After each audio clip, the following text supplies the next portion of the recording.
አረብ ሀገር የመጣ ነው እንጂ አረብ ሀገር ወደኛ እኮ አልመጣም። በተራችን ሳውዲን በከልን አሁን ደግሞ ዱባይን በከል ደግሞ መጣ። የራሱን ሀገር ዜጋ ብቸኛው የራሱን ሀገር ዜጋ ከ10,000 እና ከ15,000 ድርሃም ተቀብሎ በረሃ ላይ የሚጥለው የኛ ሀገር ዜጋ እኮ ነው።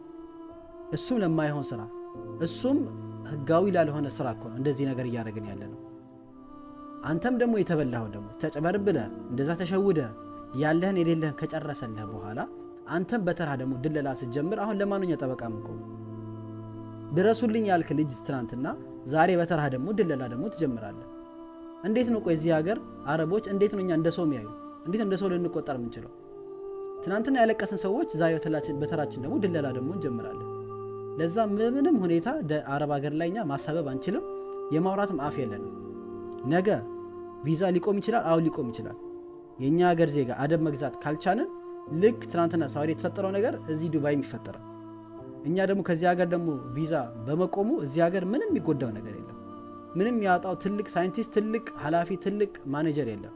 አሰላሙ አለይኩም ሐባይብ እንደናችሁ ሰላም ብያለሁ። እዚህ ምድር ላይ ስትኖሩ በጣም መጥፎ ሰው ብሎ ማለት ምን አይነት ሰው እንደሆነ ታውቃላችሁ? በጣም መጥፎ ወይ ደግሞ የሰው መጥፎ ምን አይነት ሰው መሰላችሁ? ያገኘ መስሎ ሲሰማው ወይም ደግሞ ከእንግዲህ በኋላ አይቸግረኝም ሰው አያስፈልገኝም ብሎ ሲያስብ በጣም ብዙ መልካም የዋሉለትን ሰዎች በርግጫ ብሎ የሚሄድ አህያ ሰው ነው። ያ ሰው በጣም መጥፎ ሰው ባህሪ ነው። የእውነቴን ነው። የሰው ልጅ ደግሞ በተፈጥሮ ያጣ ያገኛል ያገኛታል። አላህ ሱብሓነሁ ወተዓላ ራሱ በቁርአኑ ምን ይለናል? ወቲልከ الأيام نداولها بين الناس አላህ እና ይገለባበጣል። ዛሬ ያጣ ነገ ያገኛል። እንደዚህ ያሉ ሰዎች ደግሞ ያገኙ ጊዜ በርግጫ ብለዋችሁ ተመልሰው ደግሞ ሲያጡ እናንተ ጋር መተው ለመለጠፍ ደግሞ ችግር የለባቸው። لا إله إلا الله اللهم نجنا من هذه الأشكال الإنسان ነቢያችን አለይሂ ሰላቱ ወሰላም በእድሜ የሚበልጧትን በእድሜ የምትበልጣቸውን ሀብታሟንም ድሃዋንም አግብታ የፈታቸዋንም ባልቴቷንም ጭምር አግብተዋል። ሴትን ልጅ ተፈላጊ የማያደርጋት አንድ ነገር ቢኖር መጥፎ ባህሪዋ ብቻም እንደሆነ አስተምረውናል። ጸጋ ተልከሰከሰች የሚለውን አስታወሳችሁት? እቺ አሁን በቅርብ ጊዜ እምነቷን ቀይራ ምናምን የምትላ ሴትዮ የሰው ባል ነው ሊቀማችሁ። የምሬ ነው የምላችሁ። እኔ ስለ እምነቷ አይመለከተኝም። ግን እኔ ግርም ያለ ነገር ከዛችኛዋ ትንሽ እንኳን እንደው በውበቱ የሷ ውበት ስቦት ነው እንዳንል ትኩስ ጉርጓድ ውስጥ ያደረች አይጥ የመሰለች ሴትዮ በልጁ እናት ብዙ መስዋዕትነትን በከፈለችለት እናት ቀየራት። የምሬን ነው የምላችሁ። በነገራችን አንድ ነገር ልንገራችሁ ሴቶች፣ የምሬን ነው የምላችሁ ወላሂ ወንድ ልጅ የሴት ምንነት የሚያቀው የወንድነቱን ተጠቅሞ ወንድ መሆን ያለበትን ወንድ ማድረግ ያለበትን አድርጎ ሴት ልጅ እንደ ሴትነቷ ሲይዝ የዛን ጊዜ ነው የሚስትነት ተግባሩ የሚገባው።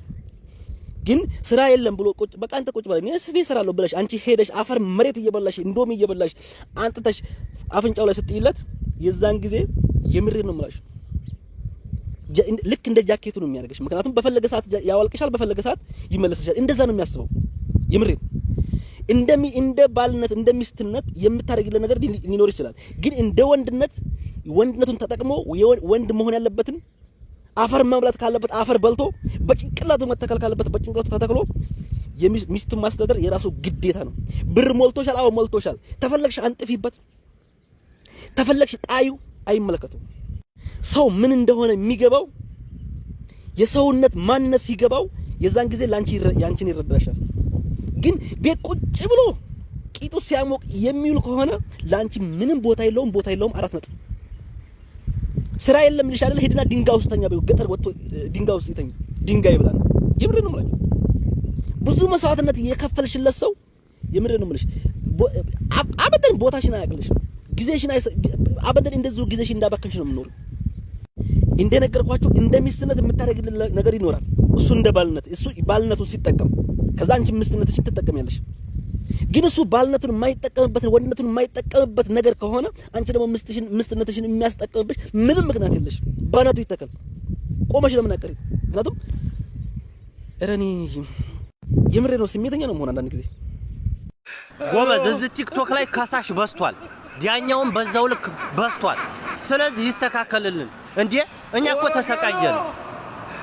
በቃ ፍርድ ቤቱ በየቦታው ክፍት ነው። ሁሉም ቲክቶኩን ከፍቶ ፍርድ ቤት አድርጎታል። እኛ ከየትኛው ሆነ ነው ትክክለኛውን ፍርድ እንስማ? አንዲ በቃ ፍርድ ቤት የታወቀ ይቋቋምልን እንዴ! ለምንድን ነው የምንሰቃየው? ሪከርደሮችም እኮ ተሰቃዩ። የማርያም ቅመሞችም እኮ ተሰቃዩ። የዚህን ጨርሰው ሳይሰሙ እዛኛው ሌላ ፍርድ ቤት ይከፈታል። የዛኛውን ሳይሰሙ እዛኛው ሌላ ችሎት ይከፈታል። እንዴ ዳኛ በዛብን እኮ ፈራጁ በዛብን። ስለዚህ ይስተካከልልንና የሆነ ይቋቋምና በቃ አንዲ ራሱን የቻለ ፍርድ ቤት ይቅረብልንና ዘንተና አንዲ ቦታ ላይ ቁጭ ብለን ተረጋግጠን እንዴ እባካችሁ ወንዶች አግቡ፣ እባካችሁ ለአላህ ብላችሁ አግቡ። አላህን ፍሩ፣ አግቡ። ሰው ያለህን ፍራ እንጂ ምንም ባይኖራችሁ አግቡ ይባላል እንዴ?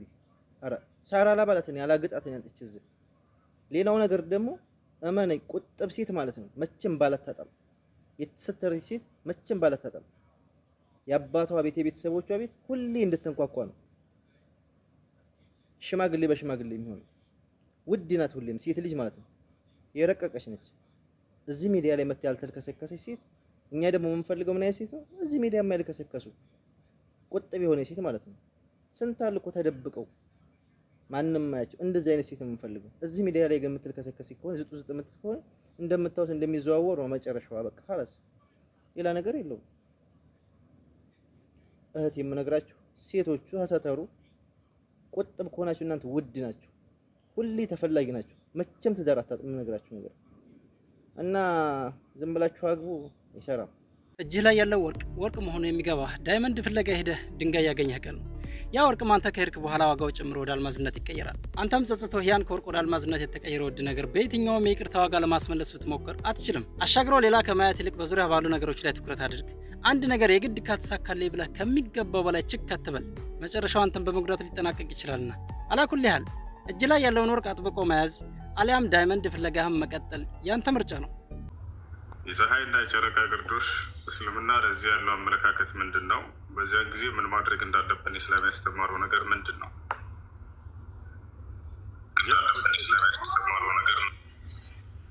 جاء في الحديث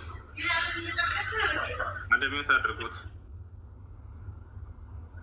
جاء في الحديث أنه لما مات إبراهيم أي ابن النبي عليه الصلاة والسلام كسفت الشمس فقام بعض الناس من بين الصحابة والنبي صلى الله عليه وسلم كان موجودا فيهم يعني. قال انكسفت الشمس لموت إبراهيم فقام النبي صلى الله عليه وسلم وقال عليه الصلاة والسلام إن الشمس والقمر آيتان من آيات الله لا ينكسفان لموت أحد ولا لحياته فإذا رأيتموها انكسفت فافزعوا إلى الصلاة وصلوا واستغفروا حتى ينجلي ما بكم بنبياتنا صلى الله عليه وسلم قزين ساهي قردوش تكاسته قال لك يزيان يمكن يا نبي صلى الله عليه وسلم نجي هنا إبراهيم يموتبت كان نبر كسوتش مكاكل يتوسن سوش تنسنا من علو إنه زارك وزاهي قردوش تكاسته يا نبي محمد صلى الله عليه وسلم نجي سلموتنا وبلو تناقوا إلى مستثنى ወዲያው ነቢያችን ሰለላሁ ዐለይሂ ወሰለም ከሰዎች መካከል ተነሱና ቆመው ሊያስተምሯቸው መናገር ጀመሩ። አዩሃ ናስ አሉ፣ ሰዎች ሆይ እነ ሸምሰ ወልቀመረ አየታን ሚን አያቲላህ፣ ፀሐይና ጨረቃ ከአላህ ተአምራቶች መካከል ሁለት ተአምራቶች ናቸው። ላ የንከሲፋን ሊሞቲ አሐድን ወላ ሊሐያቲ፣ ለአንድ ሰው መወለድ ወይንም ለአንድ ሰው መሞት ብለው አይጋረዱም እነርሱ በፍጹም አሉ። ስለዚህ በእኔ ልጅ ምክንያት አይደለም ፀሐይ ግርዶሽ የተከሰተው እያሏቸው ነው።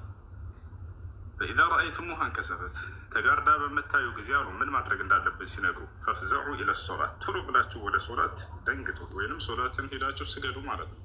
ፈጥናችሁ ወደ ሶላት ሄዱና ስገዱ። ወሰሉ ስገዱ አሉ። ወስተግፍሩ አምላክን ምህረት ተማጸኑ ስለ ኃጢአታችሁ حتى ينجلي ما بكم በእናንተ ላይ የተከሰተው ግርዶሽ እስኪገለጥላችሁ ድረስ አሉ። ያን ያስተማሩት ነብዩ ሰለላሁ ዐለይሂ ወሰለም። ታዲያ አሰጋገድ አለው ወይ ሶላት الكسوف? አዎ የፀሐይ ግርዶሽ የሶላት ስርዓት አለው ራሱ። ያ ግርዶሽ በተከሰተ ጊዜ ፀሐይም ይሁን ጨረቃ ምን አይነት ሶላት መስገድ እንዳለብን ያ ሶላትን በመባል ይጠራል። ሶላቱል ኩሱፍ አሰጋገዱ ስንት ረካ ነው ከተባለ 2 ረካ ነው። 2 ረካ ሶላት ነው በ4 ቅያም ገብታቻ በ4 ቅያም ትመጣና በልብህ ንያ ግድ ነው። ማንኛውንም ስራ ስትሰራ ነቢ ሰለላሁ ዐለይሂ ወሰለም እንደተናገሩት ሐዲስ ላይ ምን አሉ? ኢነመል አዕማሉ ቢንኒያት ወኢነማ ሊኩሊ እምሪኢን ማ ነዋ ፈመን ካነት ሂጅረቱሁ ኢለላሂ ወረሱሊሂ ፈሂጅረቱሁ ኢለላሂ ወረሱሊሂ ወመን ካነት ሂጅረቱሁ ሊዱንያ ዩሲቡሃ አው ኢምረአትን የንከሑሃ አው የተዘወጁ ቢሃ ከማ ቃለ ነቢ ሰለላሁ ዐለይሂ ወሰለም። ማንኛውም ስራ ትክክል የሚሆነው በንያ ሲሰራ ጊዜ ነው አሉ። ሁሉም ሰው ደግሞ የነየተውን ያገኛል አሉ። ስለዚህ ሶላቱል ኩሱፍ እንደምትሰግድ በልብህ ታስባለህ። ከዚያ ተክቢረቱል ኢሕራም አላሁ አክበር ትላለህ። ስንት ረካ ነው ብያለሁ? 2 ረካ አይደለ? በስንት ቅያም? በ4 ቅያም። ያ ማለት 4 ጊዜ ፋቲሃን የምትቀራበት ነው፣ ግን 2 ረካ ነው አሰጋገሩ። አላሁ አክበር ትልና ሱረቱል ፋቲሃን ትቀራለህ። ከዚያ ረዘም ያለ ሱራ ትቀራለህ። ከዚያ ሩኩዕ ትወርዳለህ። ስትጨርስ እሱ ሰሚዐ አላሁ ሊመን ሐሚደ ካልክ በኋላ አትወርድም አሁን ወደ ስጁድ። አሁንም ድጋሚ ሱረቱል ፋቲሃን ትቀራለህ። ከዚያ ሌላ ሱራ ትቀራለህ። ከዚያ በኋላ ወደ ትወርዳለህ። ከዚያ እንደገና በይነ ሰጅደተይን ከተቀበልክ በኋላ እንደገና ትነሳለህ። አሁንም ሱረቱል ፋቲሃን ትቀራለህ። ከዚያ እሱን ቀርተህ ሌላ ሱራ ትቀራለህ። ከዚያ በኋላ ሩኩዕ ትወርዳለህ። ከዚያ ሰሚዐ አላሁ ሊመን ሐሚደ ትላለህ። አትወርድም አሁን ሱረቱል ፋቲሃን ትቀራለህ። ከዚያ ሌላ ሱራ ትቀራለህ። ልክ ስትጨርስ ወደ ስጁድ ትወርዳለህ። ከዚያ ተህያቱን ቀርተህ መጨረሻ ላይ ማሰረት ማለት ነው። ስለዚህ 2 ረክዓ በ4 ቅያም ማለት ይሄ ነው። ይሄ የምን አሰጋገር ነው? የሶላቱል ኩሱፍ አሰጋገር ነው። ሶላቱል ኩሱፍ የፀሐይ ግርዶሽ ሶላት ማለት ነው። ያ ግርዶሽ በተከሰተ ጊዜ ግርዶሽ እንዲወገድላችሁ የምትሰግዱት የሶላት አይነት እንደሆነ ነቢዩ ሰለላሁ ዐለይሂ ወሰለም አስተምረዋል።